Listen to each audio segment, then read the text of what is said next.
Welcome, Professor Smotkin. I appreciate you spending time with us today to talk about the work that you're doing. Professor Smotkin is a professor of chemistry and an affiliate faculty in the Department of Chemical Engineering at Northeastern University, where the central theme of his lab is the discovery of better materials for clean energy sources. He's also founder of Nuvant Systems, a worldwide provider of renewable battery technology, which was acquired by A3 Global in January 22. He has 14 US patents, 90 publications, and has chaired and organized 5 international symposiums in the US, Japan, and Iceland. He holds a degree, PhD in chemistry from University of Texas at Austin. And we welcome you to our time with you today to learn more about what you're doing in Puerto Rico. I wanted to start out by asking you, are you from Puerto Rico originally? I'm originally from New York, but right after being born, shortly after, my father, who was in the Army, was stationed in Puerto Rico. So I actually grew up there as a child, then went about the world as an Army brat.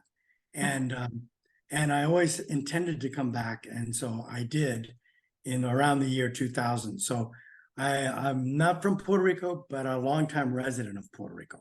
I see. So you have had the experience of seeing the power structure since 2000, specifically as an adult. And Yes. Have you seen it decline, or is it just pretty much, was it holding its own before Hurricane Maria? Well, there are fundamental structural issues with the grid, and unfortunately, maintaining such a grid is not an answer, right? The grid really needs to be replaced and upgraded. And very often when you have funding, such as FEMA, it's really to repair and to maintain.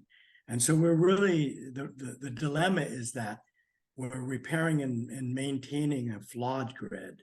And so we have a ways to go on that. Had you any idea of working on power sources for Puerto Rico before the hurricane? As a matter of fact, my group has been interested in solar energy and materials for solar energy even prior to that. However, my interest in actually getting on the ground involved in Puerto Rico was a consequence of Irma and Maria, which occurred back in 2017. And so that's when I thought about solutions. I realized that the most expensive component of rooftop systems are the batteries, and that these costly power walls and answers that are good for those that are sort of near affluent are not solutions for a great deal of people in Puerto Rico. And so I thought about reuse of batteries and also extending lifetime of batteries as a consequence of the hurricane. And I think we have some solutions that we can deploy.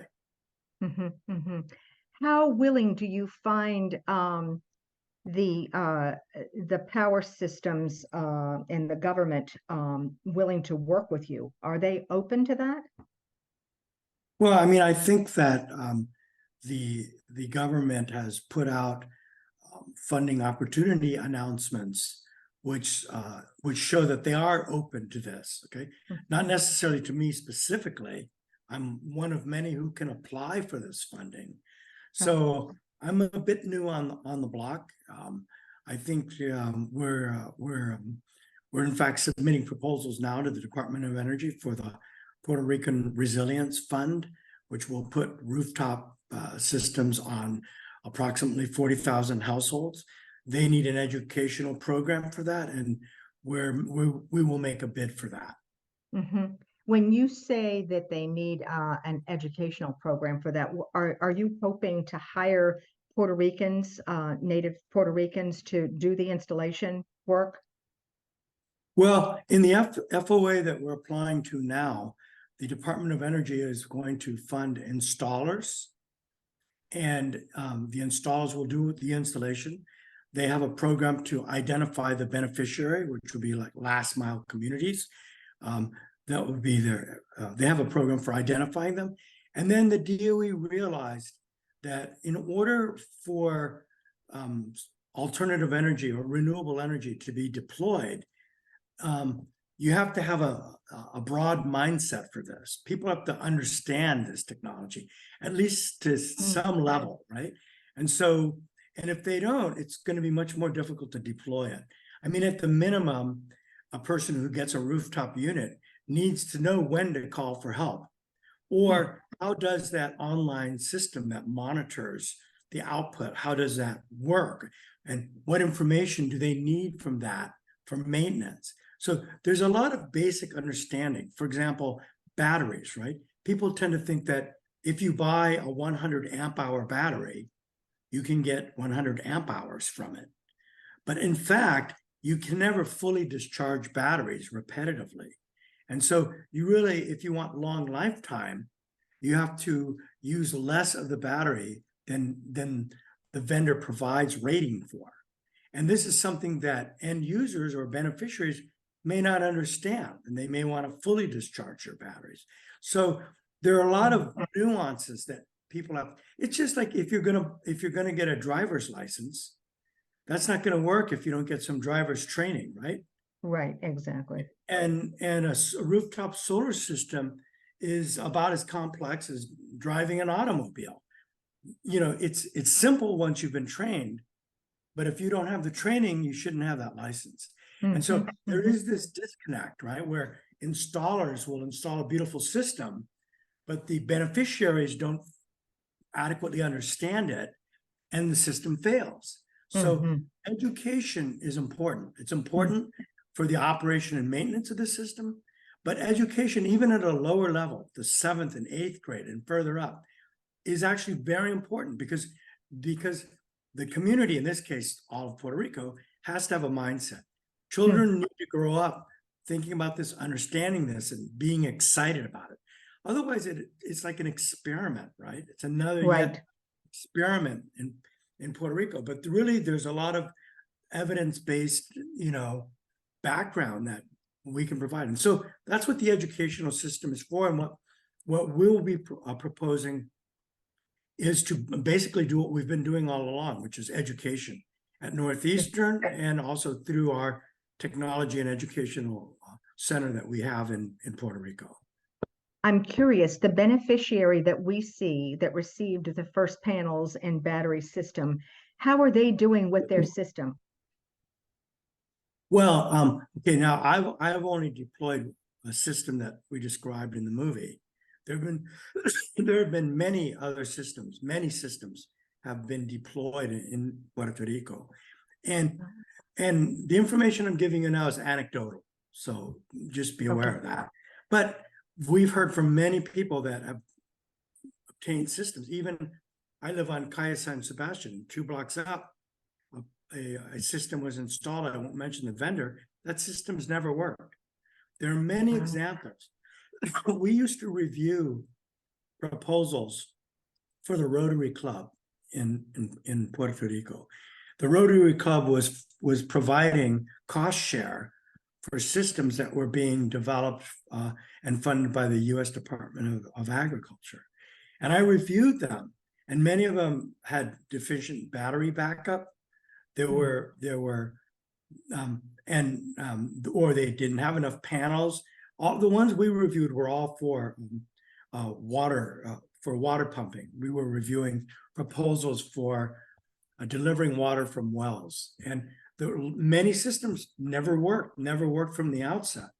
And so and the fact that this happens is probably why topic 3 in the FOA on the Puerto Rico Resilience Fund is education. So the DOE is very aware of this, and we're very equipped to provide this education in Puerto Rico. The family that received your services from your group at your class at MIT at Mass College. Yes, thank you. Are they doing well with their system? We just spoke to them. My wife talked to them 2 weeks ago, and they said it's still running. So Good, good. And they're excited, obviously. right. I need to clarify an important fact about that. When we built that system, with a reconfigured Toyota Prius battery. And so that was the real novelty, that batteries can be repurposed. Okay. And that battery has been replaced with a lead acid battery. That was our very first system, and we had to bring the battery back for evaluation. Okay. And we've confirmed in our labs, and we've solved the problem with the charge controller. When we use the Toyota Prius battery, the charge controller needs to be tweaked slightly because a Toyota Prius battery isn't exactly the same voltage, the reconfigured one, as a lead acid battery. And so we're modifying the charge controller to handle that. But we know, but we had sufficient information from the family where that was an experiment, by the way. And yes. And that experiment continues, and their system is currently functioning. And we just checked up on them a couple of weeks ago. So we want to do more of this, and we want to try more reconfigured batteries, because these hybrid vehicle batteries are going to be around for decades longer. Mm-hmm, mm-hmm. Do you foresee that that Puerto Rico will embrace that? Are you getting that sense from the work that you're doing with the administrations and bureaucracies that they're warming to that idea? When people hear about repurposing, people are generally receptive. But let me explain another issue that provides motivation for increasing lifetimes and repurposing. Batteries, in programs that are currently being developed, right? Not enough attention is being paid to what happens at the end of life for the battery. For example, you put 40,000 rooftop units, that's about 200,000 batteries incoming for just a few percentages of the total population. Those batteries may be predominantly lithium-ion batteries. Lithium-ion batteries have cobalt, manganese, nickel, and of course lithium at the cathode. None of those elements can be allowed to enter the soil or the water of Puerto Rico, where you have a Superfund problem. We already have, a plethora of Superfund issues in Puerto Rico. We don't need another one. And so these batteries that we're deploying, because they are going to be a recycling issue, we need to think about lifetime extension for the aftermarket. That is extending the lifetime and putting them back in the vehicles. And when the power capability of the battery is inadequate for vehicle traction, it can be used for lower power residential power, right? Because residential power is lower than traction power for vehicles. And so this is a way of extending the use of these valuable resources, because lithium is not plentiful, right? And so repurposing is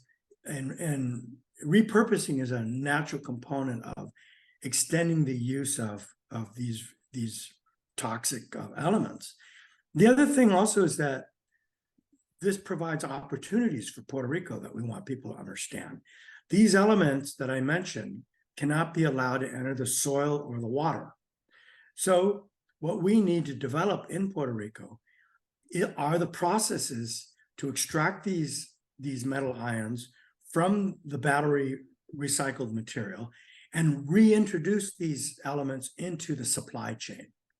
In other words, these elements that I'm worried about entering the soil and the water, lithium, cobalt, manganese, okay, nickel, we need to be able to extract them to a point where we can make profit out of them.